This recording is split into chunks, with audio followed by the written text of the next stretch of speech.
Good afternoon. It's Tuesday, the 30th of January 2018, just after 1 o'clock. Welcome to UK Column News. I'm your host, Brian Gerrish. With me in the studio, of course, Mike Robinson. Well, what do we say? Trust us, we're journalists. This is a spectacular piece of good news here, because this is The Economist having a whinge about the fact that in the United States, well, of course, they're focusing on Trump, but in the United States and in the United Kingdom, mainstream journalists are only trusted about 50% of the time. Now, this doesn't seem to be too far away from the other poll that we highlighted a couple of weeks ago, which said that only that 83% of people distrusted the BBC. So, if on average 50% of people trust the mainstream media in the country, it must be the other media which is bringing that figure up. But this is research by Pew Research, which is a Washington-based think tank. Well, The Economist suggesting that this is demonstrating how successful Donald Trump has been at souring his fans' attitudes towards the press. I don't think so. I think the press has done this well and truly by themselves through their incessant lying and other misdeeds. Fake news. Did that article actually mention the Daily Mail report on that BBC survey? 83% of people didn't believe the BBC. No. This particular article had a much more US focus, but anyway, it's interesting, isn't it, that if we look on the graph there, Britain and the United States, apparently our mainstream media is trusted less than the mainstream media of Nigeria, for example. Well, which doesn't follow the sort of general stereotype. Okay. And fascinating that this is blamed on Trump and not the Russians. Indeed. Yes, good point. Okay, now look, over the last, goodness knows how long, we've been talking about how governance in the UK is changing, about how we're seeing this participatory democratic model with charities and non-governmental organisations getting more involved in setting policy and so on, and we're seeing this merger between government and private sector and third sector. Well, here we go. Here's the next stage. This is called What Works. This is all about apparently providing the government with high-quality evidence which helps make or deliver better public services. And this is David Lidington on screen at the moment. He is Minister for the Cabinet Office. This is through the Cabinet Office. This is a new progress report from the What Works network, which is showing that the government's commitment to using high quality evidence in decision making is really having a fantastic effect and so on. Well, what is What Works? Well, it's a government funded network. It's made up currently of 10 independent What Works centres. We'll come on to those in a second. And it was created to improve the use and generation of robust evidence in policy areas such as health, education and policing. The progress report, which has been released today, marks the 5th anniversary of this network. And it highlights how public funds and resources have been allocated more effectively thanks to evidence provided by independent researchers in the government-backed What Works centres. So David Lidington thinks it's fantastic. He says the UK is now seen as a world leader in the application of evidence in policy and practice, and that is largely due to the increasing profile of What Works centres. Now, just so that people understand, what we're talking about here is a change in the way that this country is governed. It's no longer simply government which makes policy decisions, designs policy, and presents that policy to the public, and that local MPs represent the public's views of that policy back to government. That's no longer the case. Now we have private sector and third sector, that's the charity sector, getting involved in helping shape policy in the first place. And who is one of the key drivers, do you think? Well, it's none other than our old friend, Dr. David Halpern. Of course, he helped set up the Behavioural Insights team. He helped draft the Mindspace document, which you can remind us is what that's about, Brian. Well, the key point of this document is it says in it very clearly that the government, and I can't remember exactly when it was published, but it was at least 3 years ago, the government was boasting in their own document, Mindspace, that they could change people's views and values, and the individuals wouldn't realise this had happened, or they might realise that some things had changed in the way they looked at the world, but they wouldn't know how it had happened. And subsequently, this applied behavioural psychology was so successful, so powerful, that the techniques were sold to both the USA and Australia. So this is very dangerous brainwashing of people by the British government. Well, Dr. Halpern, who is the National Advisor for What Works, said at the request of the government, the Cabinet Secretary, and the Prime Minister, it's been a great honour to champion this agenda these last 5 years. So it is an agenda. He said he was answering the question, what works? He said what works is hard work, but it's often a game changer. We've been asking the question in medicine for 50 years and saved countless lives. Now we're asking it in schools, policing and economic growth policies, and its impact is proving equally large. Sorry, I'll just move on past that. So let's have a look at who the organisations are. Well, first of all, we've got NICE. This is what makes up the What Works network. We've got NICE, and of course they are the National Institute for Health and Care Excellence. They're deciding what medicines we're entitled to, how much money gets spent on curing particular diseases and so on. NICE, it says, has gained a worldwide reputation for its pioneering use of clinical and cost-effectiveness methodologies. So the question is, Brian, are you value for money if they provide you with medicine, or are you just too expensive and allowed to die? That's really what NICE is about. The Sutton Trust is the next one on the list. Here we go, which is the Education Endowment Foundation, and this is in partnership with Impetus Trust, and the EEF aims to raise the attainment of children facing disadvantage by identifying and funding promising educational innovations that address the needs of disadvantaged children in primary and secondary schools in England. They evaluate these innovations to extend and secure the evidence on what works and can be made to work on a larger scale, and they encourage schools, government, charities and others to apply evidence and adapt innovations that are found to be effective. So what is this all about? Behavioural insights and the application of behaviour modification, perhaps? Well, there's no perhaps, Mike. This is what they are boasting about. They're saying we can not only do this, but it works exceptionally well. And this is very dangerous. A gentleman said to me the other day that quite often we mention the power of neuro-linguistic programming, which of course NLP is one way that you can change and influence people's behaviour. But the particular man said to me, Brian, at the end of the day, what you're talking about is very, very dangerous and sophisticated brainwashing techniques.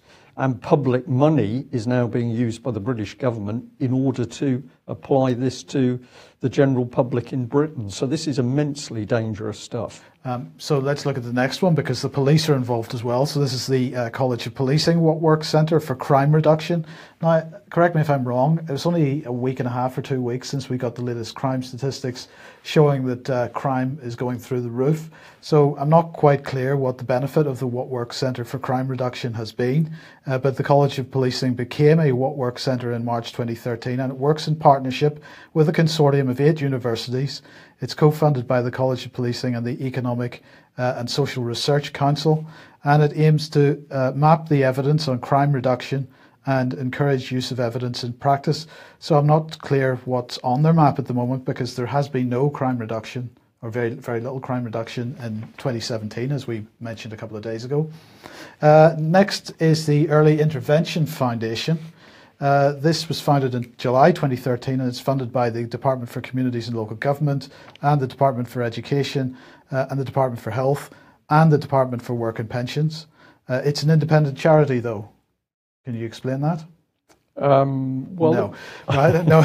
Okay. And it's there to access the evidence on which interventions work and their relative value for money, advise government, local councils and agencies, charities and investors on what works for whom and when, and advocate for early intervention to important decision makers. Next on the list is the What Works Centre for Local Economic Growth. Again, established in 2013, this is led by Professor Henry Overman at the London School of Economics. It's a consortium with the Centre for Cities and Arup. Now, Centre for Cities and Arup are two of the big common purpose linked movers and shakers. Arup, of course, the building Engineers. services companies and engineering company, exactly. And it's funded by the Department for Business Innovation for Skills, the Department for Communities and Local Government, and the Economic and Social Research Council. Then we have the Centre for Ageing Better. The Centre for Ageing Better received £50 million endowment from the Big Lottery Fund, and it's been operational since late 2015, and it aims to identify initiatives and behavioural changes that can help people experience the opportunities and manage the challenges of ageing. This will help people feel that they're ageing well and help to prevent statutory services from becoming overwhelmed by encouraging people to die sooner. I'm being slightly flippant there, but that seems to be what is happening here. Let's move on. The next one is What Works Centre for Wellbeing. And of course, well-being is well defined. We know what well-being is, don't we? Well, in my opinion, Mike, it's the exact opposite of anything well. Yes. So the What Works Centre for Wellbeing launched in October 2014. It has 17 founding partners, including Public Health England, various government departments, the Office for National Statistics and the Local Government Association, and the Big Lottery Fund. And it is there to develop a strong and credible evidence base which will support these organisations to concentrate efforts on interventions that will have a bigger impact. So this is another organisation which is designed to intervene. It is staggering how far and how quickly this agenda to create these uber organisations. This is big society, Absolutely. Mike. This is David Cameron's big society now coming to the surface. And of course, the bulk of mainstream media and newspapers have simply failed to report this. And I think in the first instance is because the average journalist has no idea this is happening. They've not done any research themselves. They don't join the dots, so they don't see this big picture happening. But there's been no formal debate in Westminster as to whether we should change our whole constitutional structure to allow charities and non-government organisations to help set policy, but that's absolutely what's happening. And of course, universities, which most people would hope would be places of learning and education and politically neutral, shall we say, it's clear that the government now simply owns and runs the universities. And you mentioned there that I think it was 8 universities were tied in with the College of Policing. So everything is being knitted together, and the objective is that this big society system, participatory democracy, will supersede what we traditionally regard as democracy, which is debate and votes in Parliament. So immensely dangerous. But it doesn't end there, because here's the Charity Commission, and they've set up what's effectively a charity cartel, it seems. 25 charities, umbrella bodies, fundraising platforms and charity regulators met at the end of last week to discuss their role in responding to future domestic disasters. Apparently they highlighted Grenfell Tower as an example. But who's on the list? We begin the first charity. The list is in alphabetical order, but the first charity on the list is the British Red Cross. This is the same British Red Cross which, well, is it too strong to say that they stole a large quantity of the donations that were given to the Grenfell Tower victims? Well, that was certainly the strong allegation by local people. Absolutely. They are first on the list. We've got the Charity Commission themselves. We've also got the Charity Commission for Northern Ireland involved in this, City Bridge Trust, the City of London, Clement James, Crisis, Fundraising Regulator, GoFundMe, Just Giving, London Community Foundation, London Emergencies Trust, London Funders, Mind, Muslim Aid, National Association for Voluntary Community Action, National Council for Voluntary Organisations, National Zakat Foundation, Office of the Scottish Charity Regulator, P3, Rugby Portobello Trust, Salvation Army, UK Community Foundations, Victim Support, Wales Council for Voluntary Action. They are all joining together, as I say, to discuss the role in responding to future domestic disasters such as terror attacks, natural disasters and other large-scale national crises in the UK. They also agreed to form a working group to develop the framework and operating principles behind any future disaster response by charities. So again, we're seeing the big society built on the back of charities, which Yes. we're told are independent, but in fact they're overwhelmingly funded out of public money, government and public money. You mentioned ageing well in that, Mike, and I'd just like to say for our viewers and listeners today that yesterday I was astonished to be told by one of our excellent NHS researchers that they had seen an NHS document which said that basically if a person was over 80, then the cause of death could simply be entered as old age. So a box, you're over 80, you're in hospital for whatever, you die, somebody can simply fill in, well, you're over 80, death, old age, and that's it. And of course, the other thing that goes along with that, it's a very dark subject, is doctors being paid bonuses to pass people through for cremation as opposed to burial. And the significance of that, of course, is with cremation, you destroy the evidence. And on that subject, Mike, I just wanted to ask, if there were no weapons of mass destruction to justify the invasion of Iraq, there was no evidence of those particular weapons, was that part of the government's evidence-based policy? Well, of course, that was before this system was this system was set up. So perhaps that's a response. Okay. Yeah. Well, if you're of a weak disposition, please look away now. Here she is, our illustrious leader, Theresa May, as we like to call her.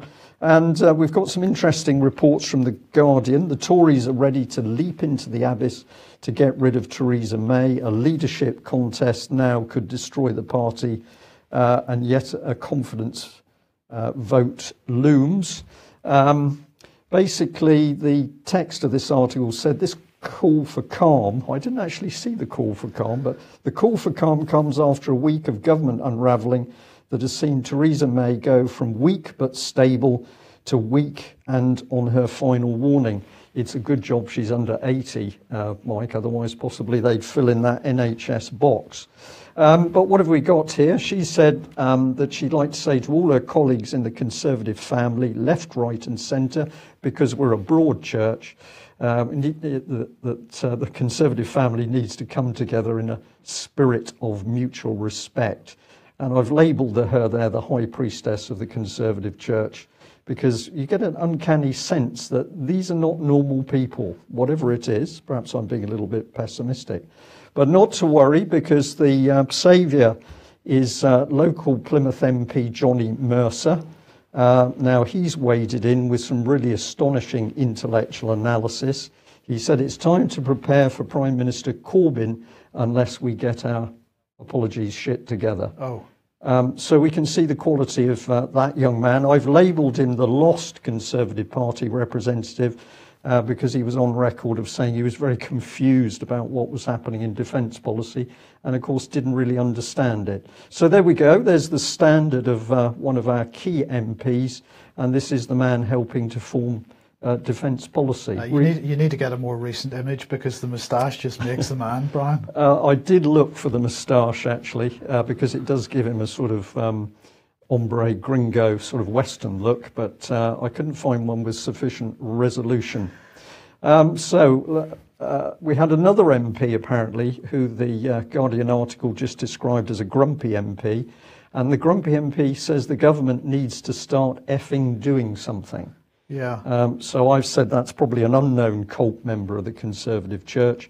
But we're now starting to see into the Conservative Party. These are vile people, Mike. They are not concerned with what's happening in the country, people sleeping on the streets, or the lack of jobs, or what's happening in care homes of the NHS. These are the people presumably engaging a little bit of drinking in Westminster and maybe the odd snort in the toilets. Why is she under attack? Well, of course, she didn't perform well. So we're sticking with The Guardian here, and the headline is Theresa May is losing control. She must step up and find a successor. And of course, what's one of the names that's been put forward, Mike, for successor? I'm sure it's Gavin. It's Gavin Williamson, the Defence Secretary, who has said over several days that the Russians were going to attack UK, kill hundreds of thousands of people. So that sounds like a mature young politician to make leader of the Conservative Party. It's interesting that the Express was carrying an article today about Gavin Williamson tearing down the EU flags from the Ministry of Defence. So he's clearly stepping forward as being the bastion of British sovereignty and anti-EU. So he's setting himself up, I think. Okay, setting himself up hopefully for a big fall. Well, let's follow through on the journalist. I always like to look at who's reporting, and it's Anne McElvoy who's actually been doing a lot of talk about Theresa. So there we are, she's losing control, must step up and help find a successor. And of course, we know that the criticism of Theresa May is all piling in after her performance at the World Economic Forum at Davos. So on this lady's article, she had a quick look button, and if you press that button, this is what appeared. It was her explanation of what Davos is all about. She says it's a Swiss ski resort famous for hosting the annual 4-day conference for the World Economic Forum. For participants, it's a festival of networking, and if you get an invitation, you've made it, and there's an elaborate system of badges. Davos man is shorthand for the globe-trotting elite disconnected from their home countries after spending too much time in club-class lounge. And then who's there? 2,500 people, business leaders, politicians, Trump, diplomats, the odd celebrity. They fly in, but only 17% of them are women, so she's a bit upset about that. There is nothing here, Mike, of any substance about what is going on here at all. This is just drivel and nonsense. So we thought we'd just bring in a little bit more. This is one of her other articles, though, where she said it's showtime in the snow, but there is a serious purpose to Davos. So I think people should brace themselves as we have a look at what she had to say. She said it's a heady mix of mega names and the rest of us Davos proletarians who have to conquer logistics such as scarce accommodation and block roads behind the entourage of world leaders and various celebrities. So this is a serious meeting, Mike.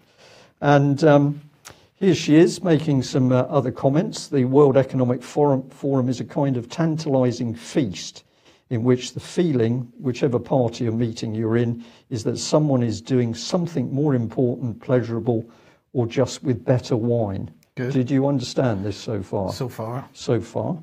She wasn't eating the burger at Davos. I just thought it was an appropriate image to go with a tantalizing feast. She went on, she said, Stardust comes too, one of the crafty moves of the World Economic Forum. Only outsiders or first-timers mistake calling it Davos. Has been to attract big names from pop culture. This year, it's Elton John for his work on HIV prevention.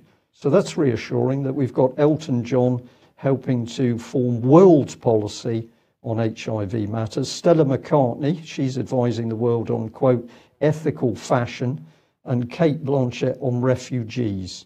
Last year, we shared the funicular late night with a cheery Matt Damon promoting clean water for developing countries. So this is mature journalistic analysis by a very high-profile journalist. And we'll just give you this bit. So whatever the varieties of the occasion, the World Economic Forum channels a desire to outdo others for bling and influence into a forum where people compete over their good works. I'm going to stop reading this because it is such utter trash. Yeah. But I hope people freeze it on screen and have a look. Now, why didn't this lady want to really say what the World Economic Forum and its meeting in Davos is about? Well, let's show you, because we need to come to this man, Mr. Schwab, who's the World Economic Forum founder and CEO. He's published a book which is about the fourth industrial revolution, and he's telling us really what he sees coming in the world. So we can have a look at this. He calls for leaders and citizens to together shape a future that works for all by putting people first, empowering them, and consistently reminding ourselves that all of these new technologies are first and foremost tools made by people for people. Really? Yeah. So I thought they were going to take away everybody's jobs. they were going to take away people's jobs, and it was going to be the AI systems which created new AI systems. but not according to him. Everything that all of these great and good and celebrities is doing is for our benefit. But you notice the leaders and citizens, Yes. we're back on the theme of the big society. He goes on, crowdsourcing ideas, insights and wisdom from the World Economic Forum's global network of top leaders from business, government, civil society and young leaders. This new book looks deeply at the future that's unfolding today. So here we are with a description. We're not going to have traditional democracies where stupid people vote. We're going to have these elected leaders. And this is the key bit. The fourth industrial revolution is, however, fundamentally different, characterized by a range of new technologies that are fusing the physical, digital and biological worlds, impacting all disciplines, economies and industries, and even challenging ideas about what it means to be human. Does that give you a warm feeling? It doesn't give me a warm feeling, but of course, if we put burger-eating journalists in charge of analysing what's going on here, we're going to get absolutely nothing out. And just to complete the picture, if you have a look at Mrs. Schwab, she set up a charity for her husband. I'm sure it's independent, Mike. And here it is, the Schwab Foundation, Meet the Social Entrepreneurs of the Year 2017. So they're creating these young leaders and entrepreneurs. This one I liked, the neuroscience on how to motor teenager. I get a slightly creepy feeling, but don't worry because they're all good people. Let's bring these up on screen pretty quickly. These are the people they're mixing with. Some people might recognise Ernst & Young there, EY, accountancy firm, but helping to save the world. Pearson into media. What else have we got here?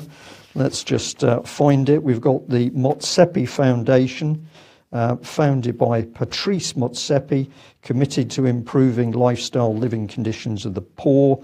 The Frey Charitable Foundation, a Swiss family guided by an entrepreneurial mindset. It's helping underprivileged people. Ernst & Young, global leaders in assurance, tax, transaction, advisory services. So they're doing their best. Pearson, the world's leading education company, highly tied in with common purpose.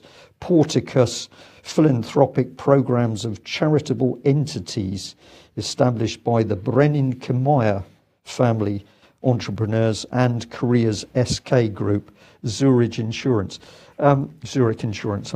So I don't get a warm feeling. We've got the great and the good, the powerful, no sign of democracy amongst these people. When these people say Theresa May is finished, apparently her leadership campaign has just been given the chop. Well, it's quite appropriate that Anne McEvoy was holding a hamburger there. We'll see why in a second. But last week we mentioned that on Friday, Penny Mordaunt, the head of the new Secretary of State for International Development, was going to be at the University of Edinburgh with Bill Gates. And she was talking about how science and innovation has the power to transform agriculture in sub-Saharan Africa, because the Department of International Development at the moment, a lot like those organisations you've just shown, is rebranding itself to present the idea that it is this philanthropic organisation that's there to solve the problem of world hunger. It's not there pumping money into hotspots around the world to foment terrorism or extremism or conflict. It's there to solve world hunger. So world hunger, we can be sure, is going to be gone imminently. Anyway, she was giving this speech alongside Bill Gates on Friday, and she said the threats to our food supplies from droughts, floods and other climate shocks are increasing. Emerging food crop and infectious livestock diseases threaten human, animal and plant health globally. Migration and conflict magnify the challenges for our humanitarian system, and put this against the backdrop of rapidly rising world population. The urgency of the task is clear. Well, what task? Well, the task for feeding the world. So she said, today at Edinburgh University, we're delighted to announce the UK funding for the newly established Centre for Tropical Livestock Genetics and Health. So this is how we're going to solve the global food crisis through the Centre for Tropical Livestock genetics and health.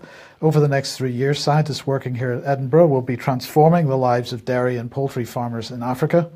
They will advance the science of cattle and poultry breeding to ensure that the livestock sector meets its potential as a source of wealth and prosperity for many developing countries. Now, this I found very confusing, Brian, because the climate change rhetoric that Penny Mordaunt and a whole bunch of others are promoting is that meat is bad because meat comes from animals and animals fart. I'm sorry for using that word on the UK column news, but that's the thing. The resulting methane output is bad for climate change, right? Which is why I'm surprised to hear that Penny Mordaunt is with Bill Gates to promote agri-tech focused on livestock and not on vegetable matter, right?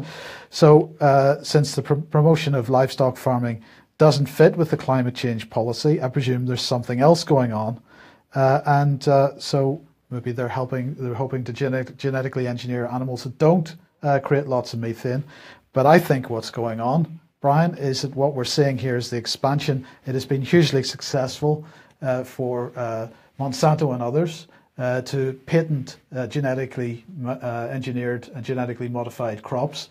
They're now looking to do the same with livestock. They want to force farmers to use their genetically modified livestock, which of course will be much more capable of withstanding droughts, much more capable of withstanding diseases, and so on.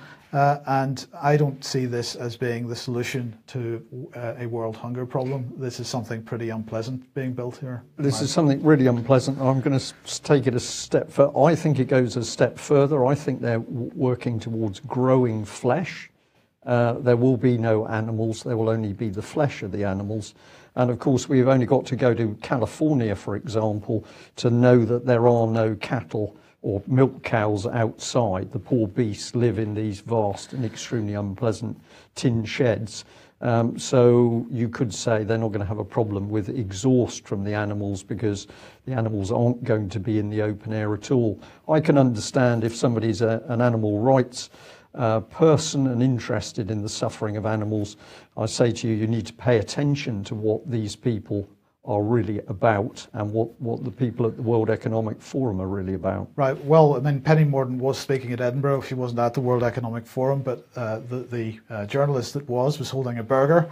And you're talking about growing flesh. Well, they're starting off not by growing flesh, but what they have done is that they have genetically modified an enzyme which is in flesh, and they are applying it to vegetable matter to create the Impossible Burger. This is the latest hype that was at Davos. It was being presented at Davos and people were being given the opportunity to taste it. So they've genetically modified an enzyme that's in flesh, the enzyme that gives it its flavour, gives it its smell, and gives it its bloodiness. And they've put it into these new burgers and are encouraging people. They're at the moment only available through specialist outlets, specialist restaurants and so on, but this is certainly the direction we're moving in. Well, wonderful. Well, I'm going to say I probably in my life have only ever eaten 3 McDonald's burgers, and I don't want to increase that number. I don't think I'm going to be eating one of those burgers. But what's the choice? Well, I was a little bit shocked when this was pushed through the letterbox of my home. It was an advert for Domino's Pizza. I looked at the photograph and I thought, I've never actually seen such miserable women before. Is this the result that they've just eaten a Domino's pizza? I don't know. But I found this really offensive advertising, so much so that I decided to just do a little bit more work on it. What was it? I didn't know the significance of these 3 extremely depressed women, but apparently that's a still from a video that Domino's has been putting out over national TV. I don't know whether women become more cheerful after they've eaten a Domino's pizza, but certainly when that advert came through my door, I thought, well, I'm not going to touch one. In fact, I never have touched one. So the other bit that caught my eye was the language, the official food of ordering by phone, but realising the best deals are online. I don't know whether this is real English, Mike, but I looked at the grammar. I thought there's something particularly strange about this. The official food of ordering by phone is on the next line, so the ordering sticks out there. Is this the official food of the New World Order? I don't know. I'm being a little bit cheeky there, but I'll let people think about that. So I went to have a look at the Domino's site to see what Domino pizzas were about. They've got vision, purpose and values, our markets, our journey. And the vision is simple. We want to be the #1 pizza company in the world and in every neighborhood. And I found that a very scary vision, that this firm thinks that every neighborhood across the world would be better if it had a Domino's pizza outlet there. Good. I find that really worrying. And a linguistic expert pointed out that the domino bit is very interesting, because if you look at its origins, you can have Latin, Lord, Master, but you're looking at masks and veils and the gowns that priests wear. So I don't know whether these things link up. I'm having a little bit of black humour here, but there was the advert delivered to me, which suggested to me, it's only my personal opinion, that if you eat a Domino's pizza, you're going to get depressed. I may be wrong. But they've got some great ideas, because they've got their own leadership guru working with them. Go and have a look at Bright Ideas Trust, and you can see the gentleman embedded in the picture. And I hope I can read some of this, but this is, sorry, let's come back to this. Let's see what this man has to say. Bear with me, I need glasses these days. There was a question. Our research suggests that young people have a more jaundiced view of leadership in schools. Why do you think that is? We're living in an age where there's a lack of trust in leaders. Interesting theme, Mike. Yes. Lack of trust in leaders, especially in areas like banking and politics. Many young people look at the people in positions of power and they don't see good role models. So it may be that the research is simply reflecting this model of leadership. We need to try to redefine what great leadership looks like for young people and get that trust back. It's our job to empower young people to see what good leadership can be. Sorry, this is a pizza company, Brian. This is a pizza company, but look at the language and what they're talking about. Young people don't trust people in banking and politics. So what's the solution? The solution is to redefine leadership so that young people start trusting bankers and politicians. Don't fix the problems that cause the distrust. No, you just redefine. Reframe the young people. Yeah. So I'm going to say, if you're interested in pizzas, and particularly if you're interested in Domino's, perhaps you might actually like to go onto the Domino's website yourself. Spend as much time there as you like. Don't get too depressed, though. Okay. Look, the other thing that is major part of the government agenda for quite some time is the greatest privatisation the world has ever seen. This is something that was announced in the budget quite a number of years ago. But the National Audit Office has now got a report out today on the Ministry of Defence's sale of property to a private company and then lease it back. This is accommodation for military and other staff that are working. This is asset stripping. Absolutely. This is NHS on reheat, basically, to use that expression. Absolutely. So what they're saying is that the Ministry of Defence committed itself to an annual rental bills of £200 million, that it lost out on billions of pounds of asset value as a result of selling and leasing back the majority of its married quarters estate to Annington Property Limited. Because of subsequent steep rise in housing prices and rents. So they're suggesting that depending on how you value the properties, that the Ministry of Defence has thrown away somewhere between 2.2 and 4.2 billion pounds of asset value. This is tantamount to what Gordon Brown did with the gold, if you remember it, when he sold the gold at the lowest price that he could. So basically, the Ministry of Defence had sold 55,000 homes that it owned in return for an upfront £1.66 billion cash sum, and then it rented them back on a 200-year under lease from Annington. And unfortunately, the terms of the lease seem to mean that they have to do some upkeep on this property, so they're leasing this back from this company. What does the company have to do for the money? Apparently nothing, because the Ministry of Defence has to maintain the properties. And unfortunately, they haven't been maintaining the properties properly.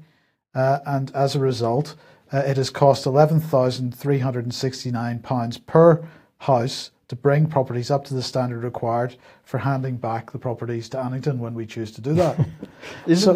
I think this is known as corruption, Mike. That was exactly what I thought. Criminal corruption by our own government. And by MPs and the civil servants, of course. Absolutely, absolutely. So slightly related to this then is the whole issue of procurement and defence procurement. And so I want to introduce you to Elżbieta Bieńkowska, who's the European Commissioner for the Internal Market.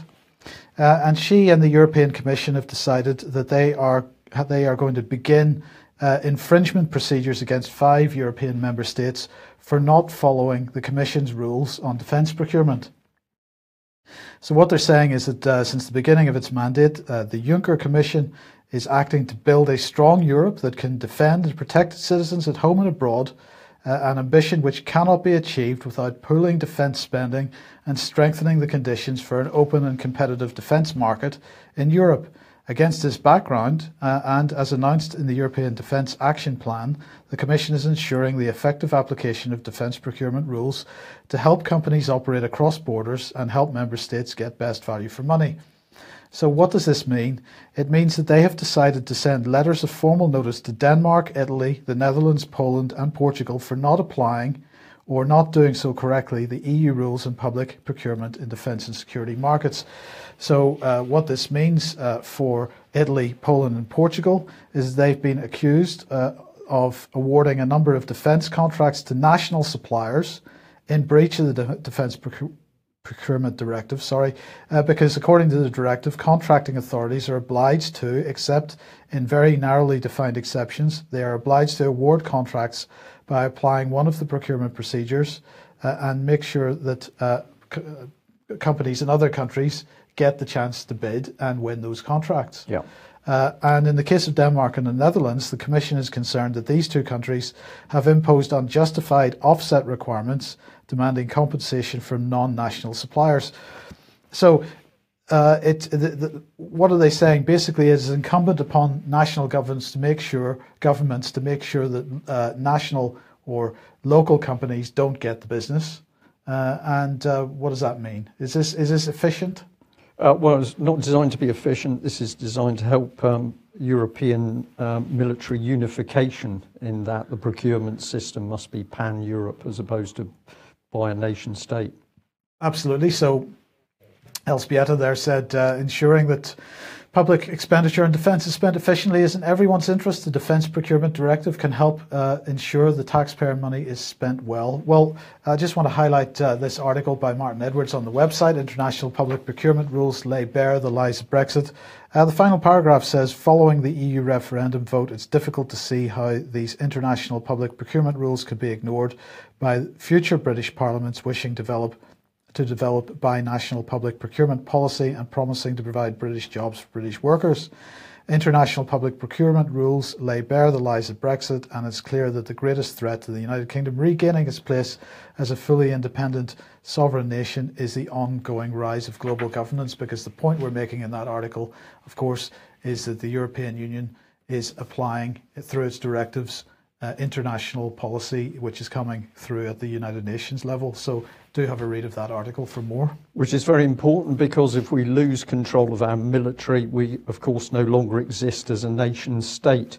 Well, wonderful photograph. I'll bring the article in a second, but here he is, possibly the man to be the next Prime Minister, Gavin Williamson, the man who kept a tarantula, I think, on his desk, frightening his staff in Whitehall or Westminster, wherever it was. We did have a UK column reporter present for this little gathering, so we can actually put in what he was saying to the military personnel around him. He was saying, don't forget, chaps, those nasty Russians are coming. Government policy is run, hide, tell. So I think this is roughly where the army is being pushed, because if they haven't got any guns or equipment, that's probably not a bad thing to do. Here's the rest of the article.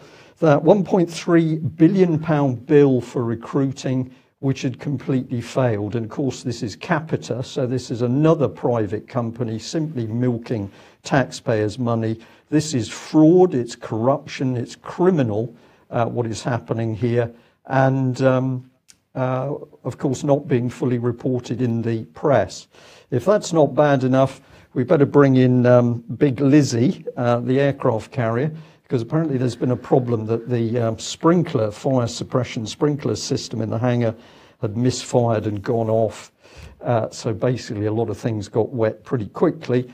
I'm going to say it doesn't take much for a fire system to go off, but this was the real part of the story where they were saying that basically, of course, it was only a while ago that there'd been a leak, and we said quite correctly that was what was known as a stern gland. So it was interesting here to see the Daily Mail's explanation because they say water is getting through a rubber seal around the propeller shaft, and you can see the arrow going just behind that very big propeller.